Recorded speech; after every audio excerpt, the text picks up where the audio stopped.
Pemirsa, terima kasih Anda kembali lagi di PTV Show, ngobrol sering tapi nggak bikin boring. Pemirsa, di balik kesulitan pasti ada kemudahan, di balik musibah pasti ada berkah. Jadi kita harus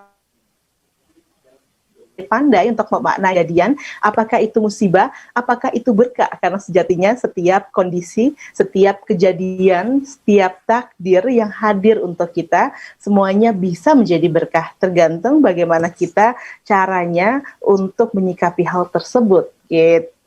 Nah, itu adalah hikmah yang bisa kita petik dari obrolan segmen pertama bersama dengan Haki. Nah, Haki, ini kamu kemudian sudah sampai di Turki, Iya, yang Kak. meskipun tetap ya kamu harus menjadi seorang yang muda gitu ya, karena bergaulnya pasti dengan teman-teman yang lebih muda juga dari kamu gitu, karena Pasti. kondisi seperti itu. Tapi jadinya asik dong ya, pikirannya jadi Iya, lebih muda, semangatnya betul, tetap betul. semangat muda gitu ya. Dan ketika sampai di Turki, bagaimana kisah kamu menjalani hari-hari di Turki? Adakah kesulitan dalam belajar bahasa? Karena katanya beberapa orang yang belajar bahasa di Turki juga itu mengalami kesulitan saat mereka harus belajar.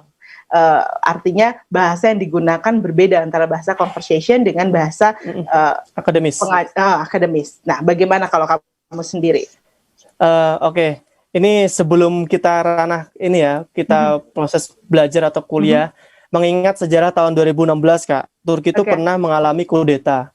Oke, ya betul. Nah, 2017 itu masih masa-masa di mana sweeping satu negara itu benar-benar di sweeping, hal-hal yang berkaitan dengan kudeta tersebut semuanya di sweeping benar-benar. Oke. Jadi masih banyak hal-hal itu yang sifatnya dipersulit, khususnya bagi mahasiswa-mahasiswa yang ingin mahasiswa asing dan lain sebagainya seperti itu. Itu sampai antar kota pun itu juga banyak penjagaan ketat dari polisi seperti itu, Kak.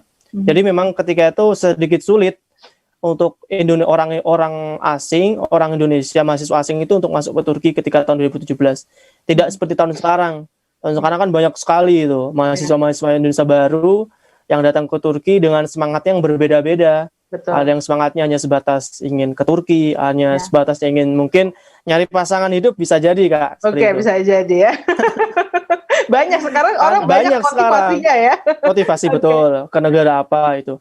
Nah, kembali lagi dengan kemudian ketika saya belajar bahasa Turki itu memang suatu hal yang berbeda.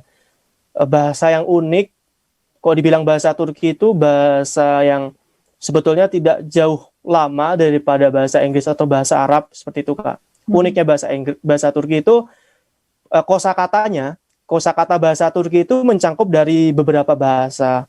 Resapan kebanyakan dari bahasa Arab, kemudian bahasa Persia dan bahasa Perancis. Itu uniknya bahasa Turki dari segi kosakata ya, Kak Irma. Tapi dari segi grammar, susunan kata dan lain sebagainya itu persis seperti bahasa Jepang dan bahasa Korea. Jadi bisa dibayangkan ya, Kak ya. Kosakatanya mirip bahasa Arab. Kemudian grammarnya pakai sesuai dengan bahasa Jepang atau Korea. Penggunaan waktu, phrases-nya itu persis kayak bahasa Inggris. Baik, saya bisa bayangkan betapa sulitnya, gitu ya. Ya seperti itu.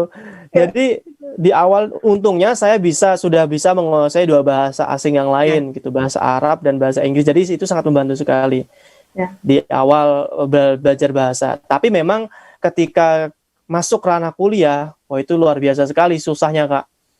Susahnya dengan bahasa yang susah. Kemudian perkuliahan dengan menggunakan bahasa Turki, pasti banyak gejolak kehidupan di situ. Apalagi kalau orang nggak kuat cita-cita, maka tadi di awal saya selalu bilang ke teman-teman yang di sini juga bahwasanya jangan sampai kita sebagai generasi muda itu hanya punya cita-cita yang biasa-biasa saja gitu. Nah, takutnya ketika kita ke-distract dengan hal yang kecil, kita goyah. Contohnya ketika kita kuliah dengan bahasa sulit, kemudian aduh kok susah nih, ya Allah, kok kuliah susah banget gitu. Ya udahlah, gue balik aja ke Indonesia, kuliah aja di UIN gitu misalnya. Itu kan berarti ngedistract cita-cita kita gitu. Oke. Tapi alhamdulillah bisa lah Kak. Di situ ujiannya di situ. Maka mungkin pesan buat teman-teman yang lain ketika kuliah di luar negeri nanti pasti akan ada masa-masa sulit. Itu kayaknya suatu hal yang wajib gitu. Justru kalau nggak ada sulitnya nggak enak. Gitu. Kalau ketika kamu menghadapi masa-masa sulit, apa yang kamu lakukan? Ini kok pribadi saya ketika saya menghadapi masa-masa sulit itu saya pasti mengingat kembali kenapa saya memulai, gitu. Ketika saya dulu kenapa harus memilih Turki gitu, itu saya pertanyakan ke diri saya sendiri, sehingga pertanyaan itu bisa menjadi semangat saya untuk selalu terus konsisten dan istiqomah dengan apa yang ingin saya raih ke depannya.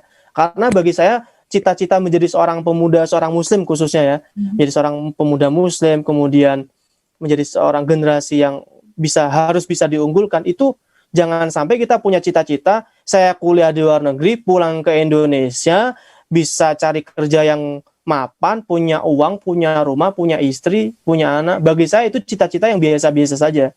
Itu terlepas dari orang seperti apa gitu Kak. Maka jauh lebih itu, ya harus menjadi orang yang kalau Pak Habibie aja bisa, kenapa saya tidak, seperti itu. Berhasil menciptakan sesuatu. Jadi bukan sekedar bisa mendapatkan sesuatu dengan berkuliah di luar negeri, tapi bisa menciptakan sesuatu. Itu yang paling penting ya. Dan ini sebenarnya harus ada menjadi motivasi bagi setiap pemuda-pemudi, bagi setiap kita semua dalam menjalankan sesuatu. Jangan hanya berpikir apa yang bisa kita dapatkan, tapi apa yang bisa kita berikan. Seperti itu. Dan itu yang akan terus memotivasi kita menjadi seseorang yang lebih baik begitu ya Haki ya.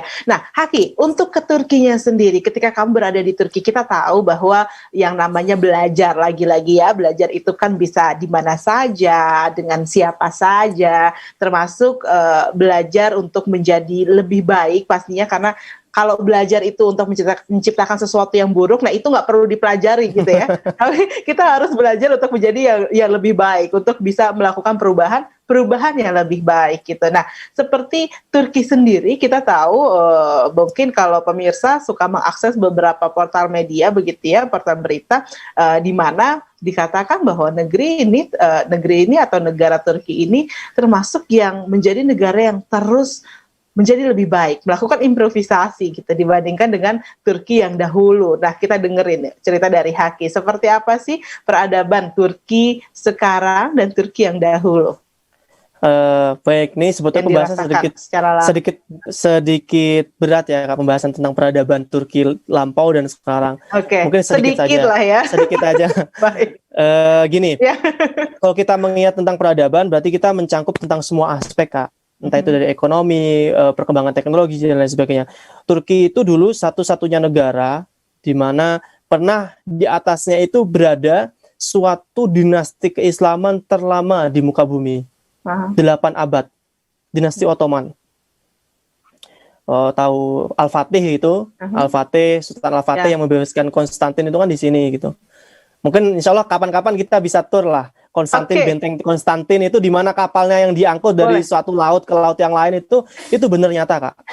Jadi orang-orang Turki zaman dahulu itu benar-benar punya jiwa yang effortnya luar biasa. Perjuangan, nilai-nilai perjuangannya, memperjuangkan suatu hal yang ingin mereka capai secara jamaah itu luar biasa sekali Kak zaman dulu.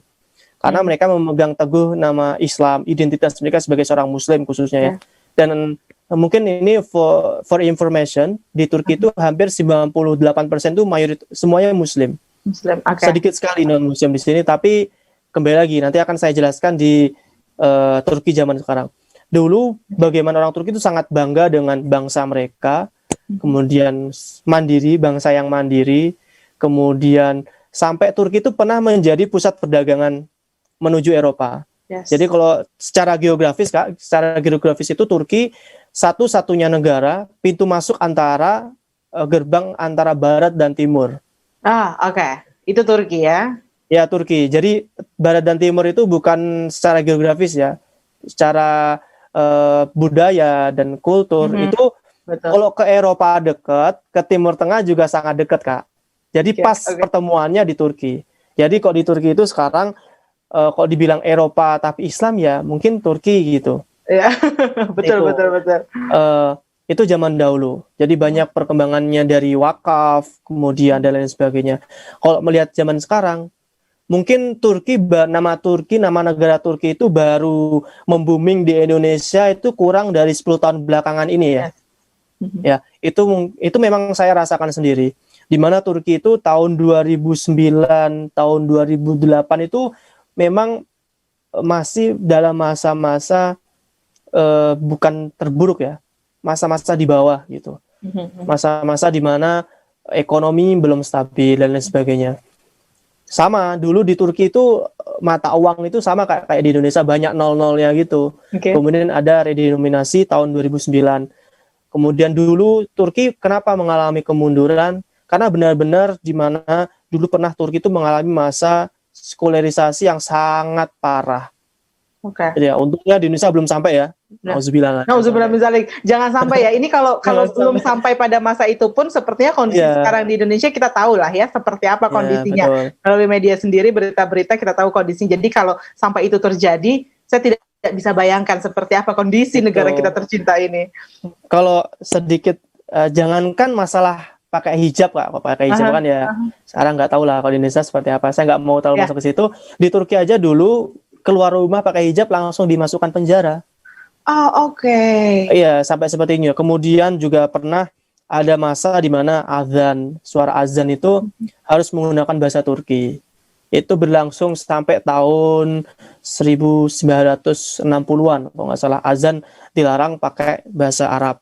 Oke. Nah, Haki, kita akan jeda sejenak ya, karena ini makin seru, karena tentunya kita mau tahu seperti apa Turki yang sekarang, tapi bukan hanya sekedar seperti apa keadaannya, tapi kemudian bagaimana upaya-upaya yang dilakukan sampai akhirnya saya pikir sekarang Turki sudah menjadi satu negara yang cukup bersahabat begitu ya, yang cukup modern juga gitu, dan bisa beradaptasi dengan perkembangan baru. Dan kita masih akan dengarkan lagi tentunya nanti cerita dari Haki ya pemirsa, tetap bersama dengan kami.